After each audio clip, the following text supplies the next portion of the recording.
Alrighty.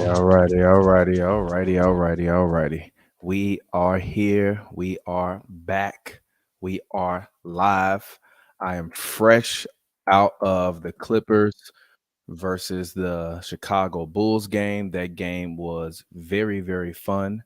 It was great to see my hometown team, the Chicago Bulls, and it was also great to be able to, cover the Clippers game as always. It's always a privilege to be able to go inside of those arenas and be at the event level and be able to walk on the we can't even walk on the floor now. Honestly, COVID ruined everything, bro. We used to be able to go on the floor before the games. We used to be able to be like right underneath as they was in a layup line. Like we would be able to be on the floor up to like 15 minutes before the game. Now, unless you like a specific level of media, you can't even go on the floor no more, man. So it sucks, man. But I will say that I was privileged enough to be able to cover basketball before COVID. And that was, some of the greatest times of my life. And I will never forget that. So shout out to the fans. As always, welcome.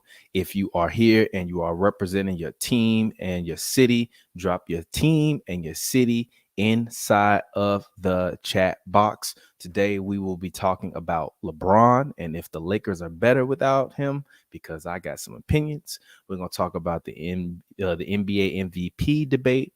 We are also going to spend some time talking about Kyrie Irving and Luka Doncic and why I believe that they do not work together and will not work together. We will also spend a little bit of time touching on who is the actual best team in the NBA, and then we'll go to the playoff tree. But to get the show started off, let's go ahead, man. The fans are already in the chat. Let's go ahead. Let's get it crack-a-lating. Let's start it out. So currently the Los Angeles Lakers are 37-38. The Oklahoma City Thunder are 37-38, which means that they would currently be playing each other in the play-in tournament for the 7th and 8th seed, and the Pelicans will be playing the Warriors. Now, LeBron James came back on a Sunday afternoon after being out for, I believe it was 13 games with a mid-foot injury, a tendon injury. And, LeBron, of course, being LeBron, said that it was the fastest foot injury recovery ever or whatever. And he went to go see the LeBron James of doctors. Like, okay, cool. But will you all win when you come back, LeBron? And that was and has been my biggest question with the Lakers. I was actually very upset when LeBron got hurt. I've said it for years. I don't root for LeBron. I always root against LeBron. Ever since he beat my Chicago Bulls team in the playoffs back then, I always root against LeBron. I will never root for LeBron, never be a LeBron James fan. But the one thing that I do want to see is I want to see him go out there and lose while he's healthy. I want to see him lose on his own merits. Like, to me, watching him lose time after time after time versus Steph Curry it was beautiful. It was poetry. And the funniest part is, like, people are always talking about LeBron, his teams and all this stuff. LeBron was out there. He was always out there. He was healthy as an ox, and he was out there.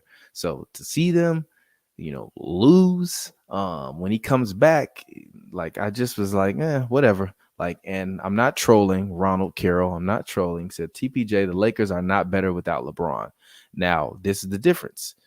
You said I'm the ultimate hater. I'm not the ultimate hater. But to me, it's not about will they go further without LeBron. Will they go further without LeBron? No, he's LeBron. And eventually teams are going to be able to scout for Austin Reeves in the starting lineup and be able to, neutralize him. And he won't be having games where he's having 30 and 10. Now, he might have 15 and 8, but he won't be having 30 and 10, I don't believe, in the long run, even though Darvin Ham said that he is the Lakers' starting shooting guard going forward.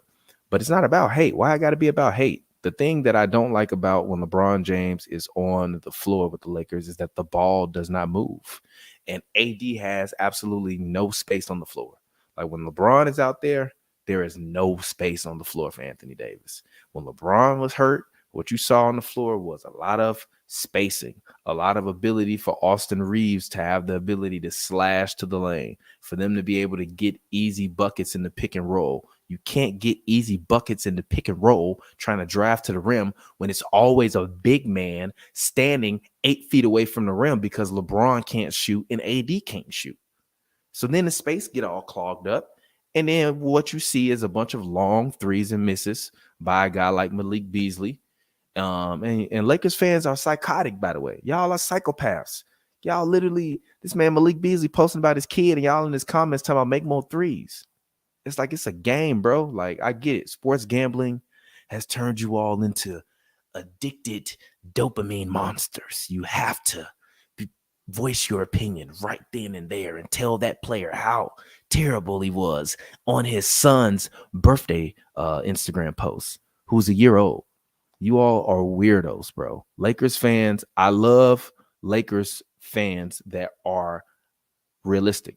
It's like, shout out to my homie Darius, Lakers fan, very, very realistic. Shout out to Joel sometimes. He can be realistic. But like some Lakers fans just be like very extreme. And I don't know if it's Lakers fans that are extreme or if it's LeBron fans disguised as Lakers fans that have turned this culture so toxic. Like, I was at the Clippers game because I covered Clippers Bulls. Clippers won that game. And I was at the Clippers game and I literally turned to Scott, who's got a show on the network called I'm Not Gonna Hold You. It airs weekly. Make sure you go check out the clips and like this video, as well as like some of Scott's videos from I'm Not Gonna Hold You. But I was talking to Scott and I was like, yo, bro, Russ should have been on the Clippers from the start. He looks at home. He looks at peace. He looks happy. The fans love him. Like earlier, he got the ball. He put Pat Bev in the hole, turn around, shot a layup, immediately hit the baby, as he always does. And the fans went crazy. Yeah, Laker, they probably would have said, you're not going to make that. Now, I will say, when you sit in the press box, you're above the 300 level. That's where the press sits if you're not in the lower bowl press section. Sometimes we're in the lower bowl, sometimes we're not. Today, we was up high. Russ shot a three from the corner. Somebody yelled out for the 300 section, stop shooting the ball, Russ. I mean, loud as hell. Stop shooting the ball, Russ. And Russ had only taken 3 shots. But Russell Westbrook actually had an amazing game today. His game today was actually quite tremendous. Hold on. Let me see if I can find it. Clippers. There we go. Hold on. Let's see if I can pull it up. All right. So we got Clippers versus Bulls. Russ had a very, very good game. I'm surprised his plus minus is only 16. Like, he was amazing the whole game. He had 12 points, 10 assists, 5 rebounds, 0-3 from 3. But, he played very, very well. He was making some amazing passes today. Players actually weren't finishing some of the passes. Nicholas Batum hit 8 of 10 threes, bro. At one point in the game, he was 7 of 8 from 3. It was kind of crazy watching Batum shoot the ball that well. And Kawhi actually was kind of terrible today. His numbers don't reflect it. Let me see. Hold on. Let's see if I can zoom this in. Let me see. Yeah, Kawhi's numbers don't necessarily reflect it, but like, he was kind of not good today. Let's see. Yeah, Kawhi wasn't that great today. He had like 3 points, I think, or like 7 points going into halftime. But Batum shot the lights out. I mean, if you're going to go 8 of 10 from the field and all 8 of the shots you made were threes, great. Thank you. We appreciate it. Zubac had a fairly solid game. He actually played very, very well versus Vucevic. I thought he was a key contributor tonight. And Eric Gordon, I'm very about Eric Gordon on the Clippers and if he should be starting.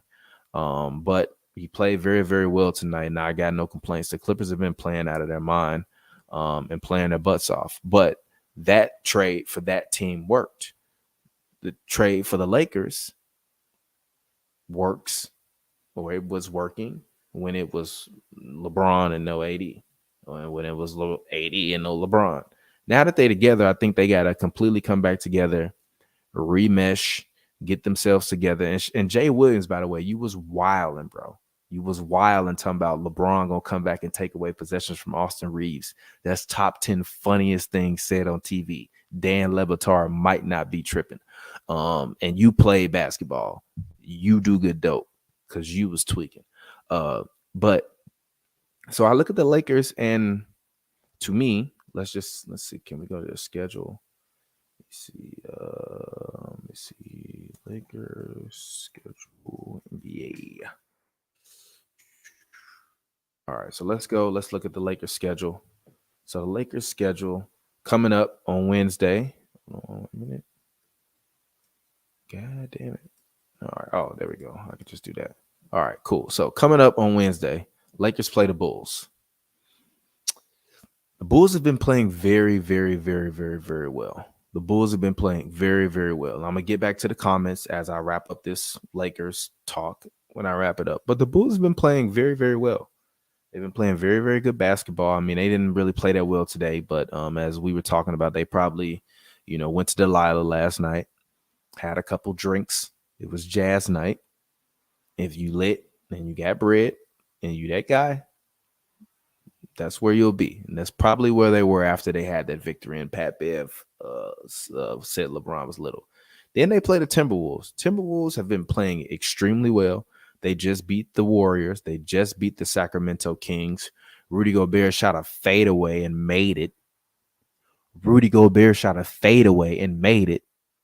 Rudy Gobert shot a fadeaway and made it. A fadeaway from the free throw line and made it. Rudy Gobert. So I'm not doubting him. Through all things in Christ, G. Through all things in Christ, Rudy Gobert can get it done, brother. They play the Rockets. I would say that's a guaranteed win, but who knows? We'll see. Then they play the Jazz. I would say that this is a win because I think the Jazz are at the point now where the tank is in, and let's go ahead and get this lottery pick. Then they play the Clippers, which is a game that I will definitely be at, and I will definitely be covering because it's a Clippers home game. I am there. I am there. I am there. And I actually think the Clippers are going to win this game. Which then what's that put the Lakers at? That's 3-2. I mean 2-3. Then they play, let me see. Then they play the Suns. KD gonna be there. That's a loss. It's 2-4.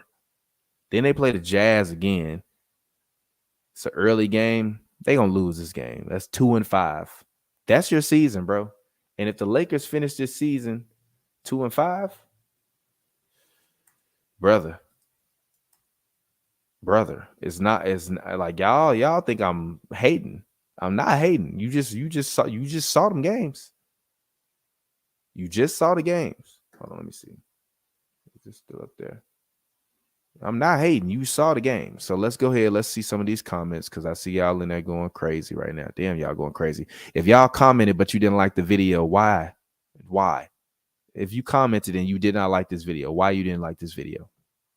If you have not gone on your keyboard and liked this video, but you commented, I just want to know why. Like the video. All right. Do that for me. Thank you. Anyways, moving back to the Lakers. So I'm about to show some of these comments in a second. Let me pull this back up. All right. So here we go. I don't like LeBron either. What's up, Valix Prime Sports? If you haven't liked this video, we got to talk. Let's see. Shout out to you, Michael. Ronald, well, now you want to agree with me. Shout out to SK. Lagoda, he's not better than him, but I feel y'all. From a championship perspective, the team plays better when he is not on the floor. I'm so glad you touched on this because it needs to be debated, and I'm a diehard Lakers fan, but numbers don't lie. I agree with y'all.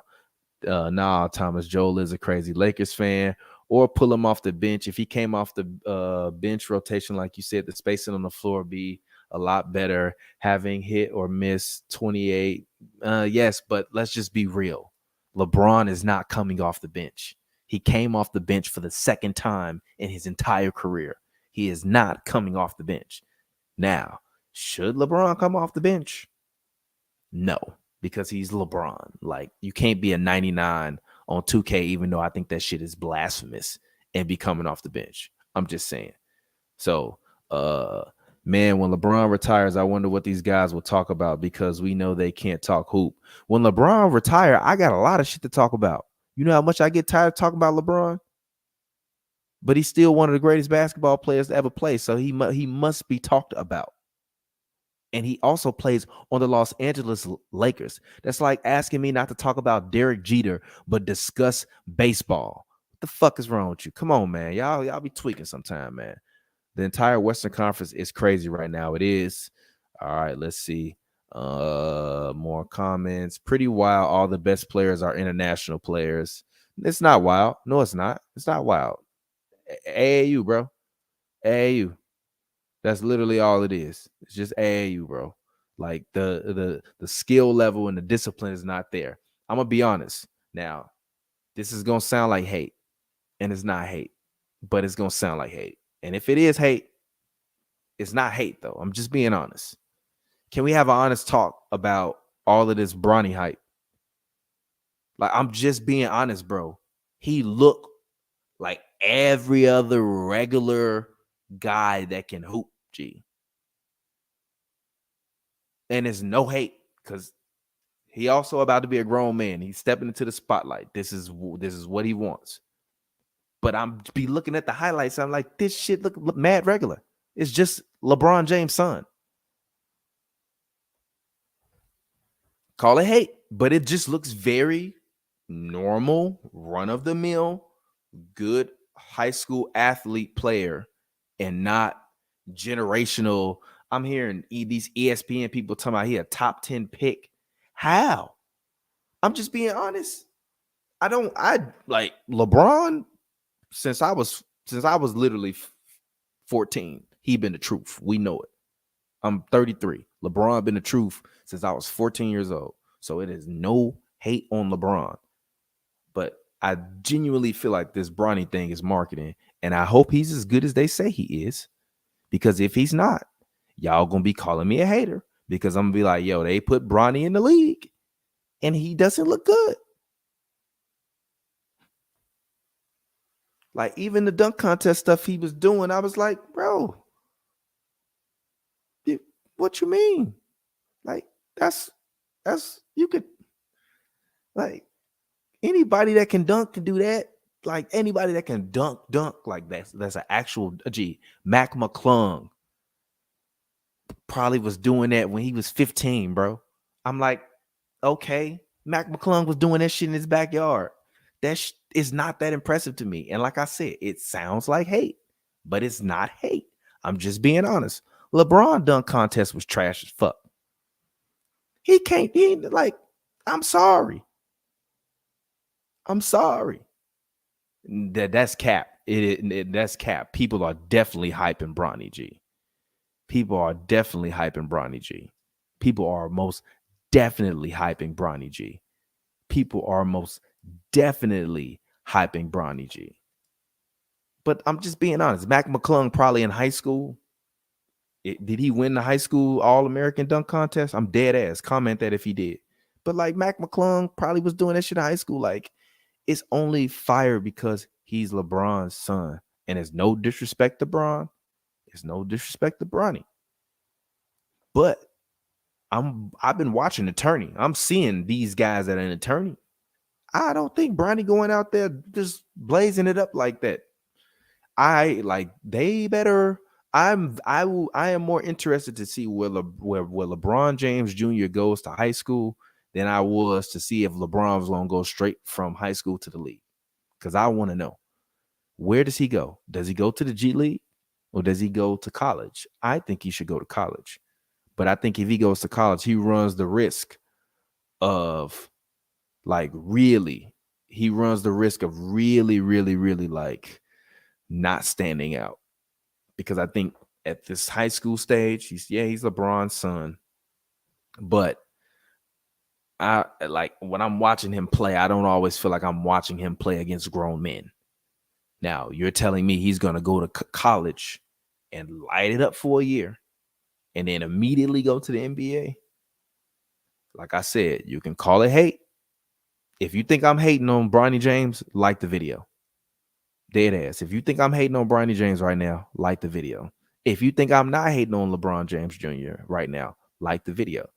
But like I said, it's no hate on Bronny, but it's just like, like, He's just LeBron's son. That's why everybody's going crazy. I don't see generational talent. And I really don't. Oh, yeah, I just don't. I just don't see generational talent. Y'all can be mad at me. All right. He says the Lakers are better with Austin Reeves pushing the offense. LeBron will make them that much better. However, LeBron commands so much respect. Everyone stands around with their thumbs up there. You heard the man. You saw it. If you're watching this video right now, drop a like on that. So let's go ahead. Let's get back to the standings really quickly because I want to show this. Because if the Lakers go 2-5, as I said, that means they finish at 39-43. What do you guys think the Lakers record has to be to finish the season in order to make the play-in tournament? Currently, right now, the Dallas Mavericks sit right outside of the play-in tournament by a half a game behind the Oklahoma City Thunder. Pelicans been playing much better. They're 7-3. Rumors are Zion is probably going to come back like right at the end of the season. So you probably got a week and a half before Zion tries to fire it up. Warriors look pedestrian, but it is what it is. The Timberwolves, I believe, own the tiebreaker over the Warriors, which is why they're ahead right now. And as I said before, they beat the Kings today, so they've been playing very, very well. And honestly, the Timberwolves have the actual chance to get all the way up to the 4 seed. Now, I know that sounds very, very blasphemous, but it's actually not blasphemous because the Suns have to play the Lakers. The Lakers have to play the Clippers, and the Lakers have to play the Suns. Now, theoretically, and I think the Clippers play the Suns one more time this year. Do they? Let me see. Yeah. And the Clippers play the Suns. And they played it like the Clippers scheduled to finish. Like if the Clippers finish the season playing the way that they should be playing, which is winning and doing what they're supposed to be doing, theoretically they could wind up helping out the Lakers very, very well. I think they're gonna probably split these games versus Memphis. They'll beat the Pelicans. I think they're gonna beat the Lakers. I think they'll beat the Blazers, and then they play the Phoenix the last day of the season.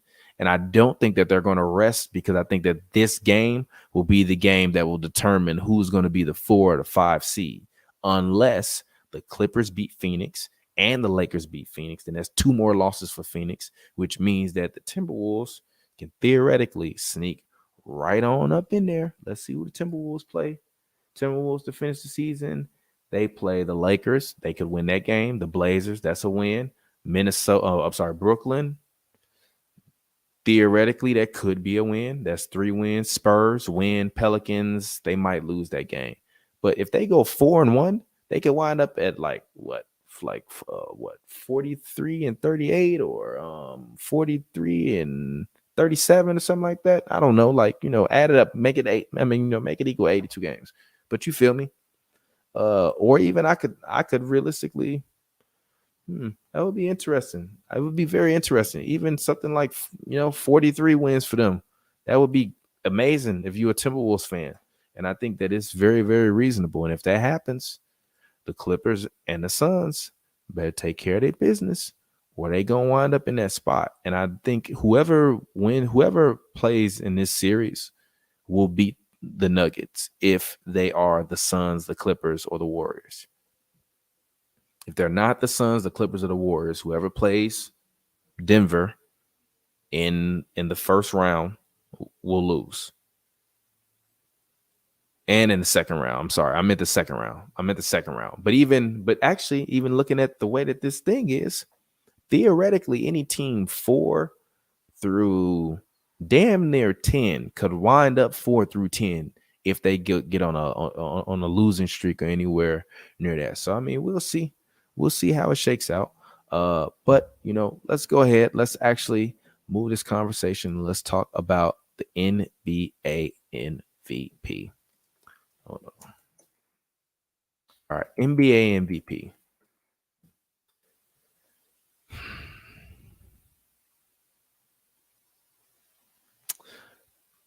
I'm trying to find the words.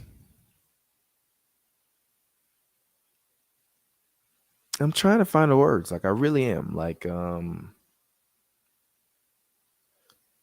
I just really don't believe Joel Embiid is the MVP. And I just really don't believe that Nikola Jokic is the most valuable player in basketball. I'm sorry. I just don't. Now, I'll give Jokic credit.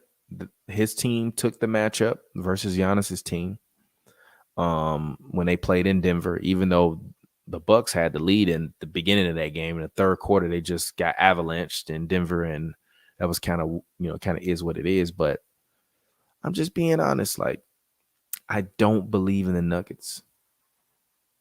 I don't believe in the Nuggets, and I don't believe in the 76ers. And to me, if I'm telling you that I don't believe in a team, it's got something to do with a lead player and not with the rest of the squad. Same reason as we were about to talk in a second about the Dallas Mavericks.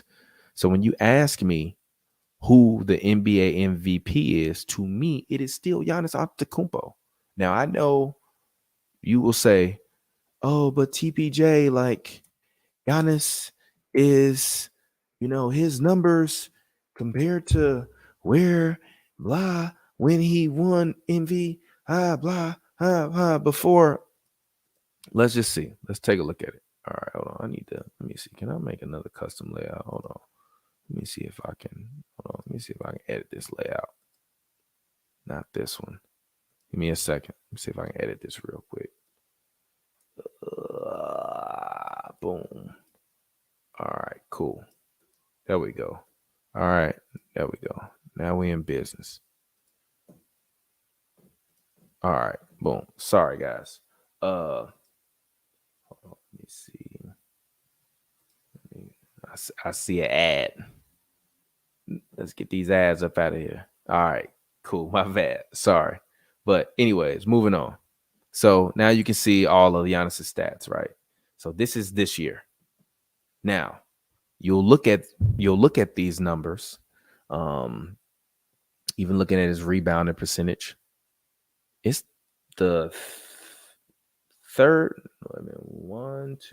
It's the third highest it's ever been in his career. By the way, his year in 2020 was crazy, bro. 29, 13.6, and 5.6 assists on only 3.7 turnovers with a steal and a block a game. Bruh. He was playing lights out. But this year, 31.1 points per game, 11.7 rebounds a game, 5.6 assists, 0.8 steals, 0.8 blocks. He is averaging a career high in turnovers, but I believe that's because he's just had the ball in his hands too much. This is the highest usage rate of his career. And like I said, you'll look at these numbers compared to Jokic or Embiid, and you'll say what you'll say about them. But to me, the key thing is this: 32.2 minutes a night. Now let's Hyundai Santa Cruz versus Subaru Outback. Look what Santa Cruz has.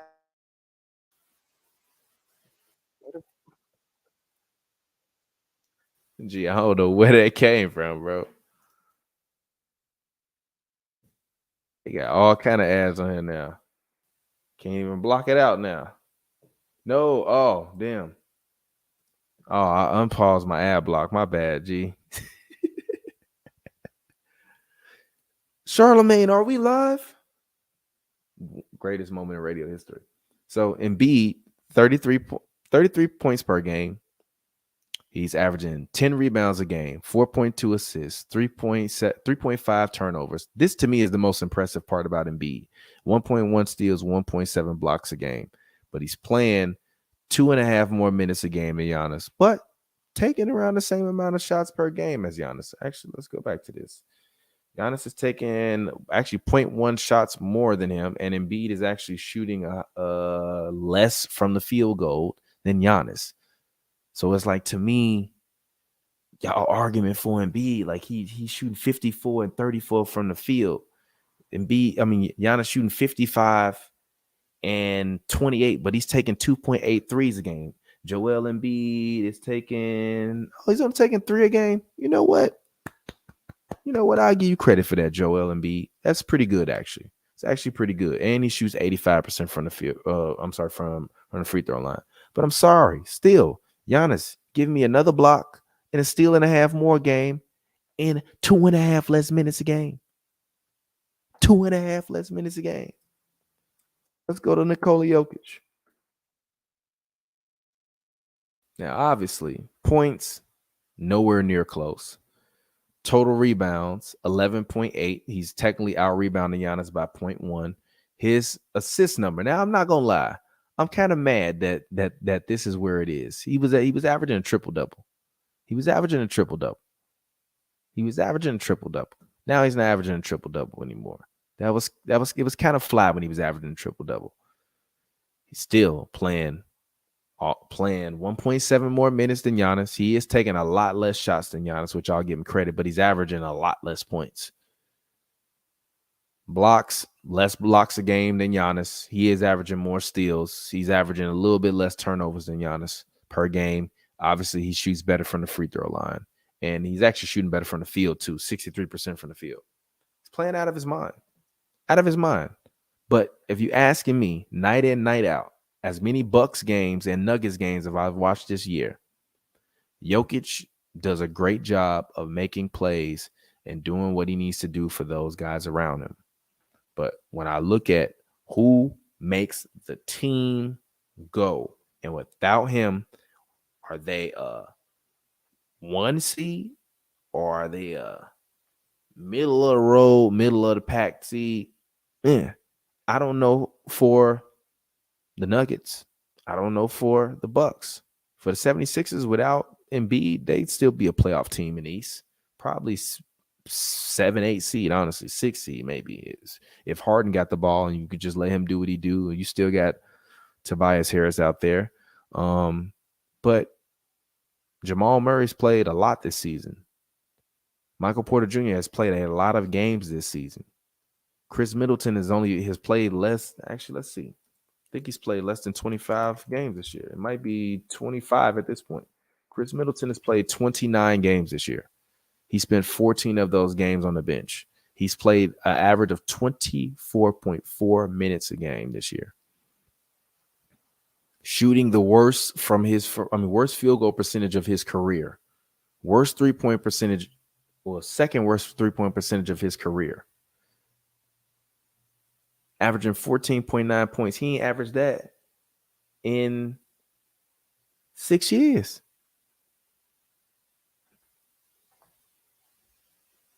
Yeah, Brook Lopez out there. He played good defense. He do a good job. Drew Holiday, all world. Let's see where Drew Holiday actually has been this year.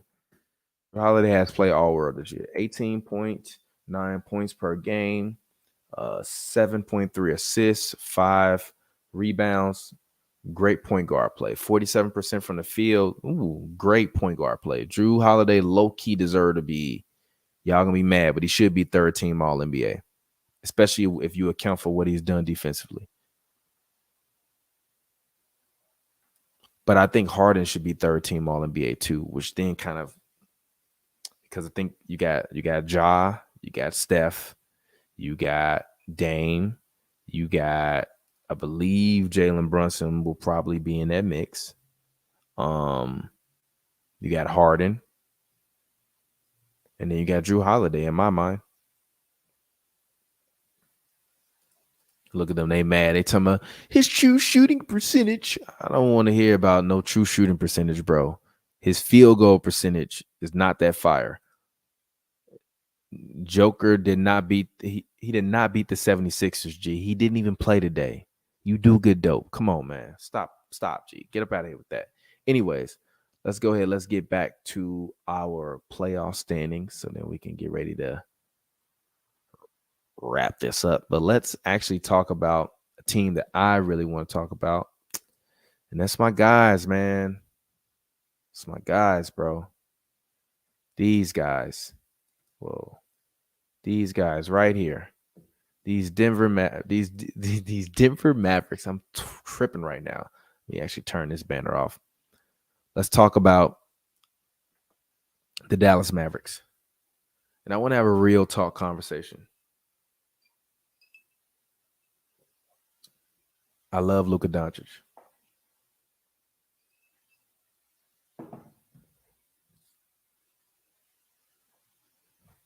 I love him.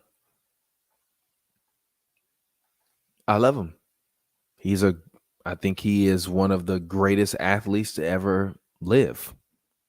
I think with what he's accomplished in his European basketball career, I think he should be regarded not obviously above LeBron James because he hasn't been around as long, but in terms of being great and having a sustained and elevated level of greatness, he should be regarded as we regard LeBron in regards to LeBron's greatness from when he was a child up until his adult age. But Luka's got some maturity issues, bro. And I know he got some personal stuff that they say is going on. Hopefully no one is passed. Hopefully it's just like a breakup, something like that with his girlfriend, whatever. But at a certain point, you got to be a leader. You got to be a leader. And I know from personal experience, it's not easy to lead a group of men or a group of people in general, regardless of gender, race, creed, whatever. It's not an easy thing to do. It's a very hard task to be a leader of men. But when you sign up for that task, you got to take them bullets. You got to take them wounds. You got to take them L's. You got to be happy when you're not supposed to be happy. You got to give more even though you don't want to give more. You got to acquiesce to people's demands and succumb to feelings and rid yourself of emotion, because people will use your emotion to not only denigrate you, not only misuse your time and your money and your effort, but also use and abuse your emotional security. And when I look at Luka Doncic and the way he's been behaving, and I get it, Dorian Finney-Smith was his guy, Jalen Brunson was his guy. At the end of the day, bro, you got to get over that shit. You got new guys here. You got to play with them. You have to lead. You have to command. You have to demand excellence, not only from them, but from yourself. You have to show up and be the first one there, be the last one to leave, be the one that show up 2 hours early, be the one that don't have a nickname, Hookah Doncic. When you're a professional basketball player, your cardio already fucked up. You out smoking hookah all the time. So to me, we can blame Kyrie. We could say, oh, roster. We wasn't talking about the roster last year when they made it to the conference finals with basically the same roster. Yeah, they had Jalen Brunson. They have Kyrie Irving now. Kyrie Irving is a million times better than Jalen Brunson to this day. Still, give me Kyrie Irving. But when I see the losses versus the Hornets and I see Luka Doncic pouting and whining, and every time he goes to the rim and he flails, he's like, why do you call a foul on me? Why do you call me a foul? I got hit. I'm hurt. I got hit. It's like, bro, they used to beat the shit out of Shaq. Shut your ass up and run up the court, play some defense. Literally, little floating lane. Run it down. Stop. How about you hoop? How about you not take terrible shots to end the game? Hornets were up, I believe the score was 108 to 104. It was like 49 or 44 seconds left in the second game that they played. Luka Doncic got the ball. Kyrie Irving running up court on the right side. Luka takes the ball, dribbles the ball to the left top hash mark of the key, I believe. I believe it was the left top. And shoots a bonehead three. Misses the three. It's 34 seconds left. You foul. Now you down 6. On what planet does that make sense, Luka?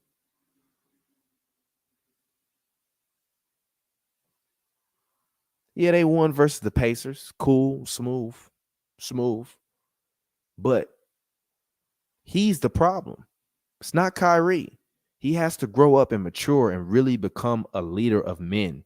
And he's still acting like a petulant child. And that's just facts. Luka Doncic has been acting like a petulant child, regardless of what is going on in his family life.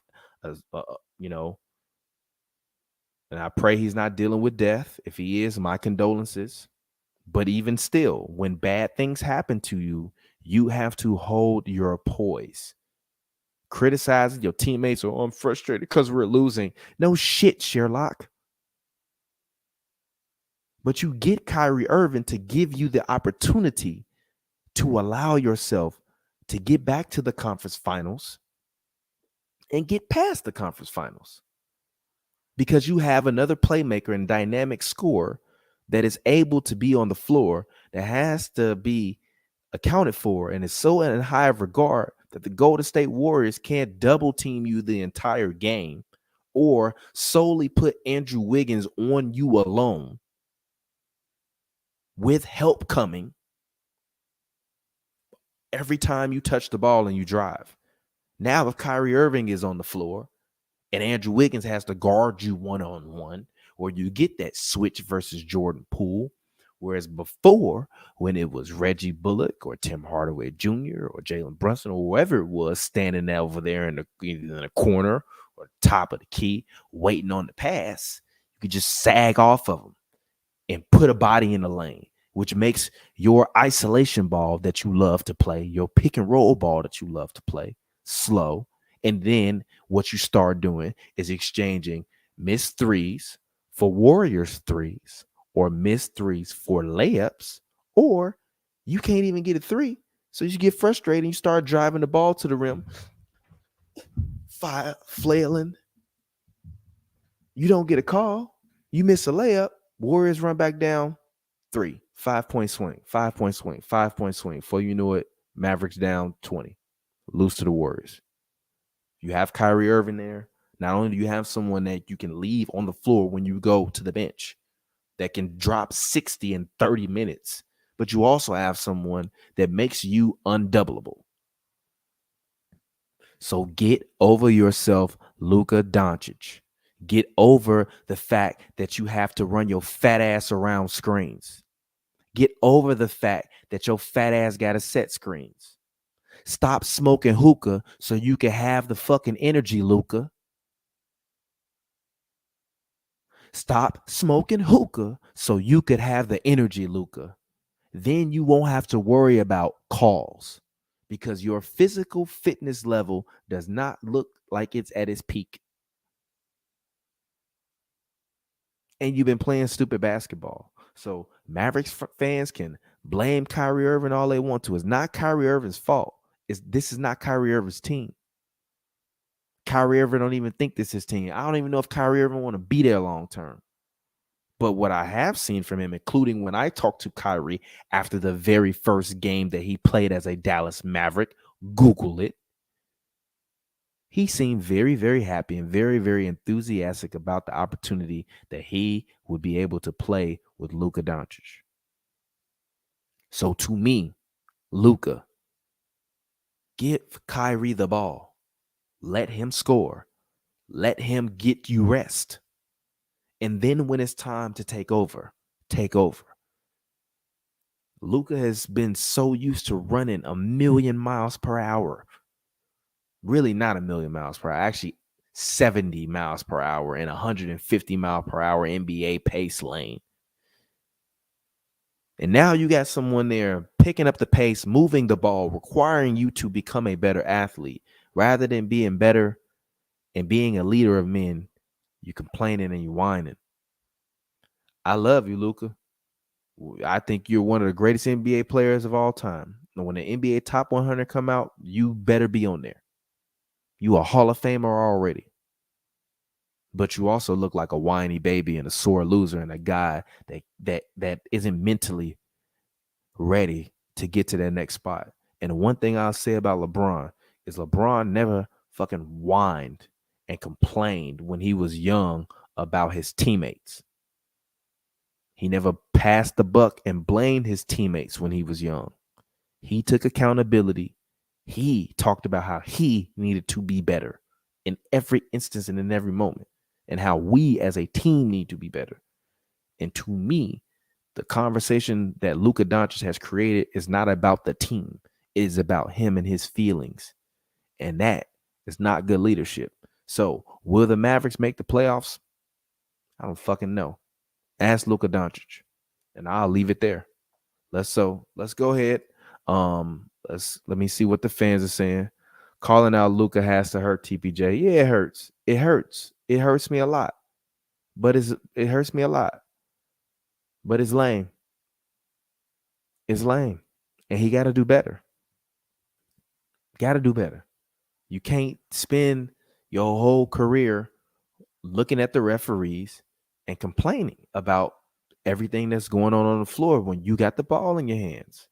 And I'll leave that there with Luka. Let's go ahead. Let's move on. Let's get into what I'm going to make my final picks, because I don't necessarily know if I'll podcast again before the end of the NBA season. I probably will. I think the season ends on the 9th.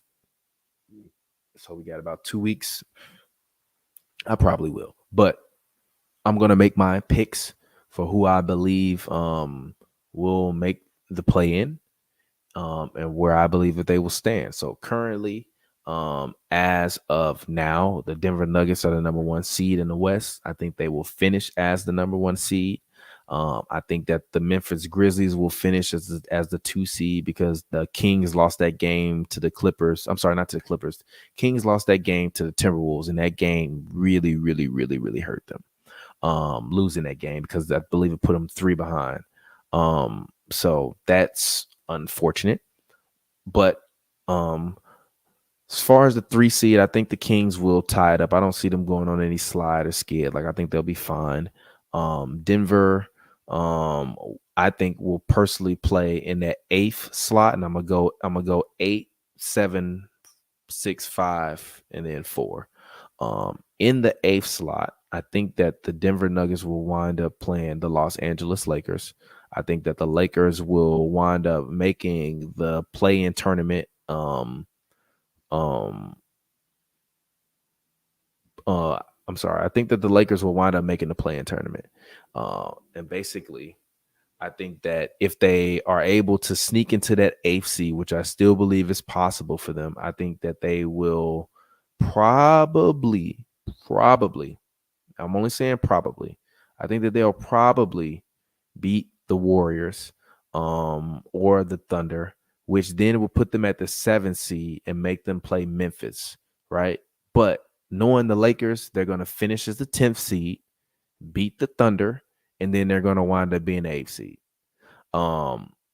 So, that's just the way that I view it. And I think that the Warriors will play the Grizzlies in the first round. That'll be very entertaining. And I actually think that the Warriors are going to beat the Grizzlies, but I think it'll be in 7. I think that the Lakers will actually beat the Nuggets, and I think that will be in 7. I think that the Suns will lose to the Clippers, and I think that will be in 7. And I think that as far as the Suns Clippers series, I think that the Clippers will actually finish as the 4th seed, and the Suns will finish as the 5th seed, which puts the Suns now on the away, which means that we have 4 games in Los Angeles, and I will definitely be broadcasting after every 4 of them games.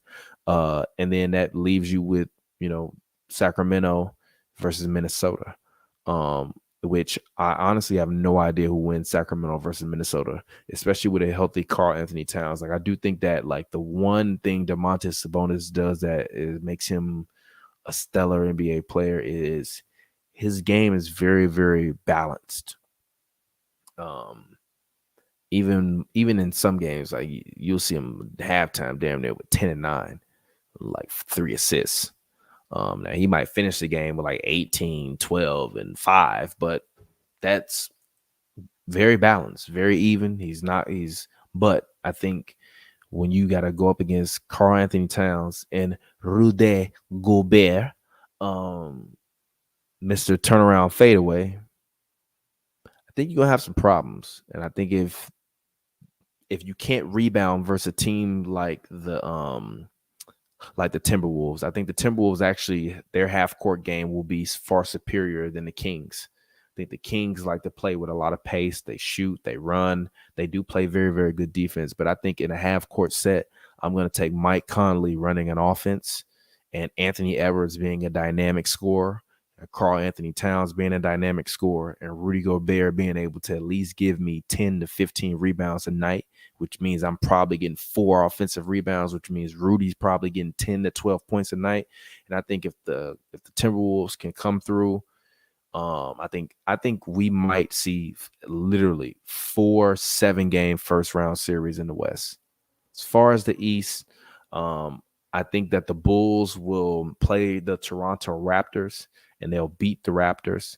And then I think that they'll beat the Hawks if they play the Hawks. And I think the Bulls will be the 8th seed. They'll get swept by the Milwaukee Bucks. I think the Miami Heat are going to get swept by the Celtics or lose in 5. I got Cleveland beating the New York Knicks in 6. And I got Philadelphia actually beating Brooklyn in 5, because I just feel like Mikal Bridges is going to randomly have like 48 one day. And we'll be like, how the hell you have 48? But to me, the East, very simple. The West, very, very complicated. And honestly, if Zion comes back, I mean, if Zion comes back, we better hope that the Lakers or the Warriors don't have to play a Pelicans team with a Zion Williamson either coming off the bench or in the starting lineup. Because when he was playing this year, Zion was playing his ass off. He just, he just big boned it. He just big boned it. So, anyways, hold on. I gotta find it. I gotta find that video of that Rudy Gobert turnaround.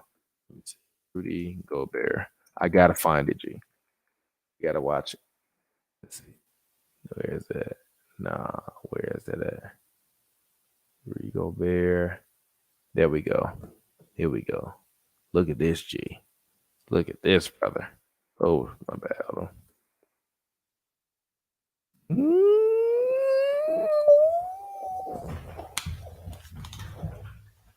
Bro, look at the bench, though. Look at the bench. Mad as hell, boy. Nah, hold on. I gotta find the other one. Where the bench at? Where the bench at? Come on. Where we go, Bear. Hold on. Where the bench reaction at, dog? They ain't got it. Oh, I'm so mad. Gee, the bench was mad as hell when he made that shit. They like, what the fuck? He was mad as hell when he made that, bro. The fact that Rudy Gobert out there getting buckets on people is comedy, bro. Rudy had 18 rebounds and 10 points the other day. I said, what the hell? I could not believe it when here it is. Here it is. I found it. There we go. Here we go. Look at the bench. Look at the bench. Mad as hell, G. Ain't no mother he do that hard as hell. He said, ain't no motherfucking way. Ain't no way. Gee, Rudy look like Tim Duncan right there, boy. That is goddamn hilarious. But let's see. Zion the Lion. So the Wolves can't keep up with the Kings. I disagree with that, Cam. I think that the Kings will be forced to slow down. And if they have to slow down, there's going to be some big issues for them. Cam, you should have just called in, brother, instead of commenting, brother. But I know you're on that East Coast. But anyways, fans, man. Let's see. Hold on. Where it is. There we go. All right. Let's cue up some order mode. Let's go ahead and bring the music in. Get ready to get out of there. Just so you know, I am dropping a brand new project Friday.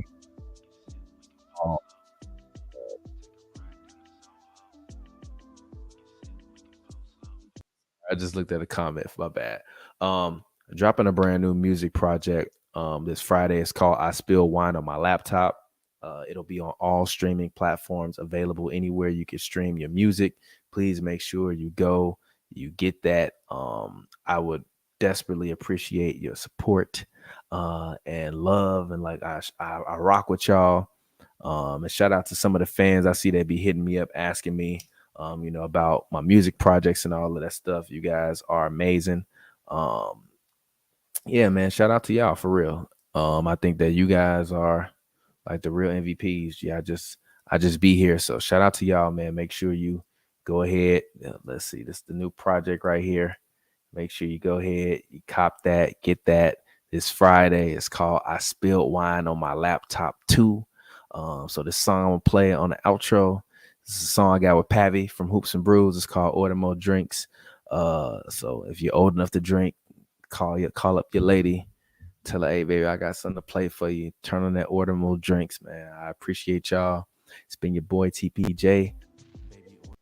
Oh, let's get into it. Shout out to y'all, man. Make sure you drop.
Now that we finally got some time alone, maybe you can see the type of time that I'm on.